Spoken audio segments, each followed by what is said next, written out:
bandiraɓe sehlaɓe heɗotoɓe radio sare jaam hiire mon en garti hande oɗo ñalawma set nogas e jeenayyi lewru novembre hitande ujunnaji ɗiɗi nogas joyyi habruji mon e ɗemgal Pulaar titruji men ko États-Unis guiɗoɗen ɗum noon ko nder ko winda e CNN e journuji kewɗi jaltugol makko kanko Marjorie Green Taylor yontere ɓennde wiide wonde ko po liggey makko nattude wonde sarɗi en e ɗum noon kadi yaltude kadi oɗo saha joni support mo Donald Trump ɗum ɗo ko signiji ɗi ganduɗa kanko Donald Trump no fuɗɗi huɓɓindemo joni tawde républicain goɗɗi sénateur uji ene wayno mbi wonde kañumen koye men ko ɗaɓɓata wosnede gongol habruji men international guiɗoɗen ko hakkude États-Unis e kamɓe Venezuela hono Donald Trump wi wonde ko espace Venezuela ene wayno hande samedi ko udda habruji men manaw en toon to Sénégal noon ko caggal boto assemblée mabɓe national hanki hande kadi ene wayno kamɓe saɓiyankoɓe duttimo toon ɗum noon surtout ko haaldude gueɗe ko fate budget hitande ujunaji ɗi nogas jeegom toon to Guinée Bissau on partiji lumde doole hen nokkuji men kamɓe militaire ɓe jani hen ko mayduto toon kadi to Congo Brazzaville Umaru Sissoko Ambalo ene wayno yettima toon to Congo hande ɗum jaɓɓima toon ko Denis Sassou Nguesso ɗum woni titre ji men ɓurɗo mawnude oɗo journal ma en gartu e dessuji muɗum joni joni siftini ɗon tan hande ko aset hawri ko nogas jeenayyi lewru novembre hitande ujunaji ɗi e nogas joyyi ko mboronki andudu no yimɓe mbaye mum yo ƴewno waye yimɓe mum jofimi ko Sarif Alhasan Salman gorko mbo cilon kono guurɗu dowlaji denduɗi Amérique nokko notirtoɗo Cincinnati Ohio bo yiyani mbarodi neni ungangu mum kono sohno Sarifatu Rabi Atal Adawiyu ko jum suudu mum ɗo gorko mawɗo woni debbo mawɗo nena sere mum ɓe julɓi gaduri waɗandi ziyara e nder kala hitandi no jogori wattude ko mbaɗanno ñande 3 janvier 2026 e gardugol imam Cincinnati Ohio mbiteɗo ceerno Amadou Dia e dendagal elmimeɓe ha e nayebeɓe Cincinnati Ohio e ko taari ɗum ɓe gandu key ahbaba mbo worɓe o e mbo rewɓe o soldoteɓe dariɓe dadiɓe so oɗo saaha heedi gamɓoɓe warñoɓe kobbareji yaltinoɓe gam juɓɓudi ñalawma darniɓe l'islam darniɓe ahlu bayti islam erdi worɓe mum ko Cheikh Saw erdi rewɓe mum ko Astel Kebe ziyara baɗowo e yeeso teddungal khalifa ahlu bayti en cilon mbiteɗo Serif Mouhamadoul Amin Haydara kono jibanaɗo mum bammum Serifa Alhasan Sidi Haydara ziyarode tawi jogori wadde ko 3 lewru janvier 2026 fuɗɗade 1 heure ha 8 heures jamma nokku nojirtoɗo Saron Wood Park DR adresse 3700 Park 42 Saron Ville Ohio 45 241 ko toon wottote hirdete waktuji juulete janguɗi deftere tedduni towde abde malandi cimoje temedere e sappo e nayyi bakara ha naasi kurusaji koj kono conférence o fuɗɗoto ko 10h30 ha 5h du matin adresse notirtoɗo 11 440 Chebring DR Cincinnati Ohio 45240 tawi jogori yewtude conférence o ko oustaz Baydi an e oustaz Papa an ko toon ɓe mbaɗata jewti ha e jimɗidade belɗe wonande almuɓe arɗo wonande jiɗɗo hen ko laaɓi ɗum yo noddu numéro série caggal indicatif Amérique 513 593 61 61 walla numéro Cheikh Saw guerdiɗo ahbab worɓe caggal indicatif Amérique 937 270 29 48 walla numéro Astel Kebe caggal indicatif Amérique 513 827 72 54 Alhasan Salaman hay Abujo so dañi ko garo bandiraɓe mi yeehi Cincinnati Ohio njehen صلوا عليه أفضل الصلاة صلوا يزيد الشوق صلاة bandiraɓe sehlaɓe heɗotoɓe radio Jowol Sare Dieng hiire mon en mbinɗen gardin titre ji men ni habruji men guiɗɗen ko États-Unis ɗum noon ko siftinɗen tan hono kanko Marjorie Green Taylor ɗum noon ko sarɗiyanke jeyaɗo toon to Georgia mo ganduɗa o dumuna ɗum ɗo yiyama wonde ko hakkude e kanko Donald Trump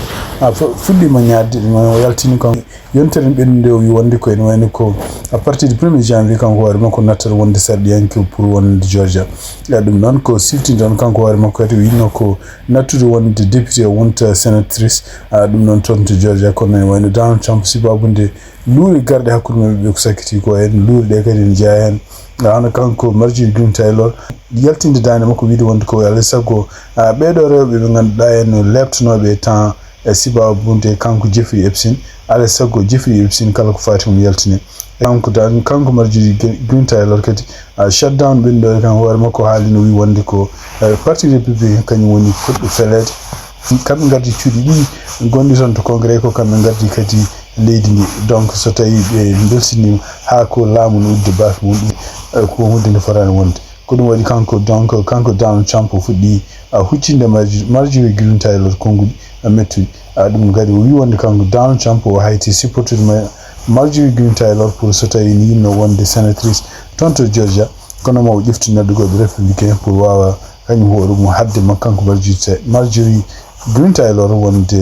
wonde sénatrice mais aussi ha yettude place makko ko wawi wonde foof ɗum ɗon noon tawde kanko Marjorie Green Taylor démissionni en wani ko républicain ji woɗɓe kadi jiyama oɗo sa joni kañumen koye men goni koye hollude lawol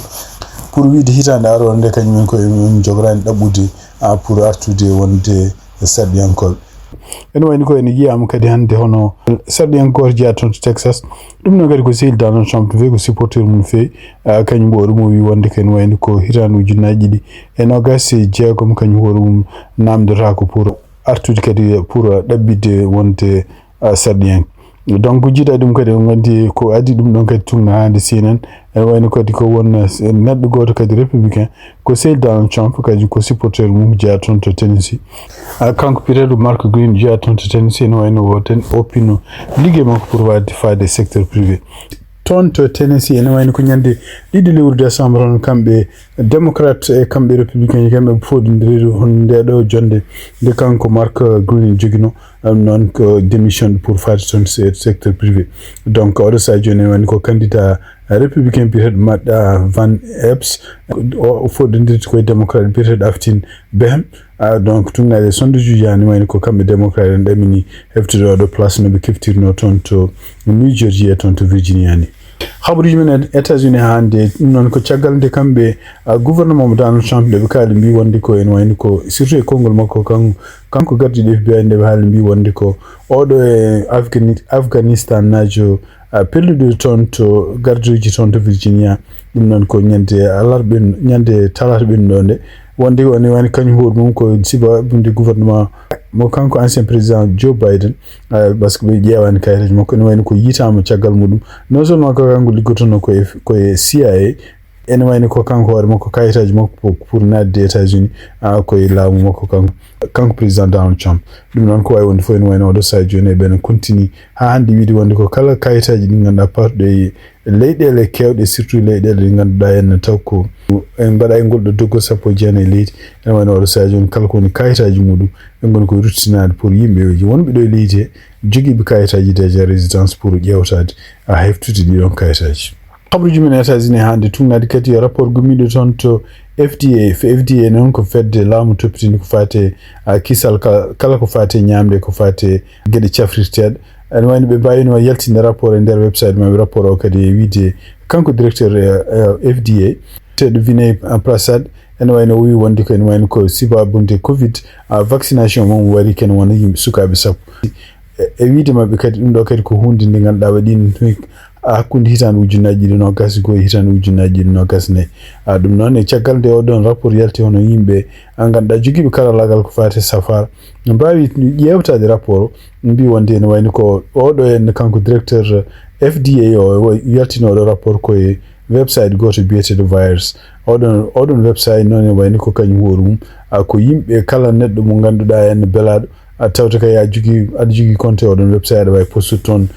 donneji ɗi belɗa foof ko ɗum waɗi donc ɓe mbi wonde ko ɗum ɗo enne ko hunde nde ganduɗa ene fotani kanko directeur mo FDA fotani jabde ɗum ɗo yaltine e par ce que ɗum ɗo ko wona hunde gonga kamɓe expert uji ɓe mbi wonde ɗum ɗo enne ko ene wayno ko gueɗe lundiɗe science no fewi kadi ko gueɗe ɗe ganduɗa en mbawata wallude yimɓe joguiɓe karallagal ko fate science ɓe kaali kadi ɓe mbi wonde ko ɓe jiiti gueɗe kewɗe e oɗo rapport kadi kañum hoore mum no yaltinira e oɗo e site maɓɓe ni kamɓe FDA e surtout toon to itta ko nokku mo ganduɗa en wawani nokku mo ganduɗa to posta to ala foof vérification mbaɗeteɗo pour wiye wonde ɗum ɗo ko gonga hadi mum nawede ton defdi ko way wonde fo dum do kadi ko tunnaade kambe haralabe ko kaali ko dum do en ko gedde de ganda en ko peji kanko administration makko kanko down champion surtout gardi du ministère to ko faate cellal nima be jogino gilatan bonnidi kala ko faate science bonnidi kadi kala ko faate ni yimbe ko gongdin ko faate safruji kaburuji e demgal Pulaar e radio Jawol Sar kaburuji men international gidel ko ton hakkunde relation ngaji États-Unis kambe Venezuela e tunari ko Donald Trump posi hande subako wi wande ko kala yimbe weyobe e weyo Venezuela en pamne wonde ko weyo Venezuela udam hande dum non e wayno ko ngoldo kongol hutitin dum ko yimbe be ganduda en wonbe e avion ngaji wonbe helicopter uji e yimbe kadi mo ganduda weyno be avion ngaji mun taw ko drug dealer uji o wi de wonde ko en wayno wodo sajon kanko Donald Trump o yamiri espace Venezuela ya uddi dum non ko wudi nenga tunnaade kadi hala labi ko fati droit ko bi wonde ko kanko Donald Trump o ala o don hatan dum non kadi o ala droit wadde dum ko non anda ko holko woni sababu mun ko anda tan ko faama tan sababu ni kadi avion ngaji mabbe wala porte avion ngaji mabbe wonbi e odo sajon tufde tonto Venezuela e kanko war mako kongudi yeftuno hanke kanko Donald Trump o wonde ko tawde be bombardi yimbe hewbe wala batuji keed wala laadi keed gumotono ton to Venezuela tawne nodo enen dondo drogue de gadda dum tonto tufde Amerique tawde de don laade nattiyaade joni e wani ko kambe ko mo neldu militaire uji tonto jahaton to Venezuela taw ko lead dum non pour nanga be don kadi be wi'ata ko bandi kanyumen ko men yeyobe drogue wala neldobe drogue to tonto États-Unis ko way wonde fo en wayno dum do ko eno tunnaade hande ko fama ko kanko Donald Trump yidi ko leydi kambe États-Unis be attaque directement Venezuela dum non kadi e ko hundi ndi ganda kanko wara makko ko gondo o waati wi wonde ko ala sago hono Maduro o wada peji fo belo mo italamu mudum non e wani ko kambe tonto Venezuela e ben goni mobiliser o do sajon e be padi ko way wonde fof ko non e wani ko dum do kadi ko hunde wonande Nations Unies leydel Tuesday halt dum do ko tonyanke kanko Donald Trump o woni wadde Venezuela 15 don tan ko on leydel takide Venezuela en wayno ko wayno République Dominicaine e leydel god ko Trinidad deden wayno jabi lubdemo kanko Donald Trump espace mumen wala tufde mumen pour so tay kambe jidi addude batoji mabbe wala avion ngaji mabbe ndawne hen khabruji men tonto Senegal gidaden d'abord ko 15 don kanko Umaro Sissoko Ambolo en wayno ko gardinodo leydi Guinea Bissau mo kuddita wada son nyante alarbe ndo en wayno arin tonto Senegal ko nyande alarbe ndo en wayno o wali ko tonto Senegal kono non tumnade khabruji jaltudi hande subaka sibabunde kongudi kangu Ousmane Sonko jifti dum non de wari to assemblée mabbe national hanki o ha pour wiide wonde ko kuddita badado tonto Guinea Bissau wana kuddita ko complot hakkunde makko kanko gardinodo leydi Guinea Bissau hono Umaro Sissoko Ambalo e kambe kadi militaire joni tombe dum don sibabu dum don non wayno ko kanko gardino leydi Guinea Bissau e wayno dum do ko gongol makko ton to Senegal e wayno fuddimo wadde cadele wonande hakkunde kambe parti gondi ton Senegal ko dum wadi tumnade ko fama en wayno ko kanko Umaro Ambalo en wayno wawi jokkondirde kambe président ji e surtout en gardi leydi Congo dum non Denis Sassou Nguesso pour neldamo avion dum non avion aranimo tonto Dakar hande subako donc tonto aéroport mabbe gondo tonto Brazzaville ono kanko président mo Congo Denis Sassou Nguesso ko kanko jabi Umaru Sissoko Ambalo donc siftinde on tan e wayni ko caggalde laamu makko hefta tonto Guinea Bissau hono Umaru Sissoko Ambalo wawino d'abord ardu tonto Sénégal gargol makko tonto Sénégal kadi ko kanko gardido leydi Sénégal Bassirou Diomaye Faye ko kanko jamno en jabbade mo ton walla jabde o nar tonto Sénégal e surtout en kadi de kanko Bassirou Diomaye Faye ndo siftini kadi wonde ko alay sago be mbawa kontinde wonde kadi yimbe wal jeewobe no jam arditiri tonto Guinea Bissau e surtout kadi no kala ko faati wotiji bonne ton pour mbedon wa respecter dum non kadi en wayno ko siftini kadi ko Sénégal kanyum wodum kadi ma dardo e CEDEAO pour wawde ƴewde jamna ardira ton ko jabgol kanko Bassirou Diomaye Faye hono kanko Umaro Sissoko Ambalo ara ton Sénégal en wayno ko dum don kadi semtinama caggal nde premier ministre makko Ousmane Sonko yeeton to assemblée nationale wi wonde ko situation gonɗo toon to Guinée Bissau en wayni ko complot ɗum noon en wayni ko haali ɗum toon o wi wonde kadi o wi wonde ko alay sago résultat ji woteji bonɗo toon ɗi jaltine e ɗum e caggal nde o haali ɗum ɗo en wonde ko holli wonde ko kanko gardiɗo leydi Sénégal e kanko gardiɗo laamu Sénégal ɓe miijoji mabɓe jiida ko fate en kanko Oumar Sissoko Ambalo wonde mo toon to Sénégal kono waɗi donc ne wayni ko peeji ƴefta kanko hoore makko yo fa toon to Congo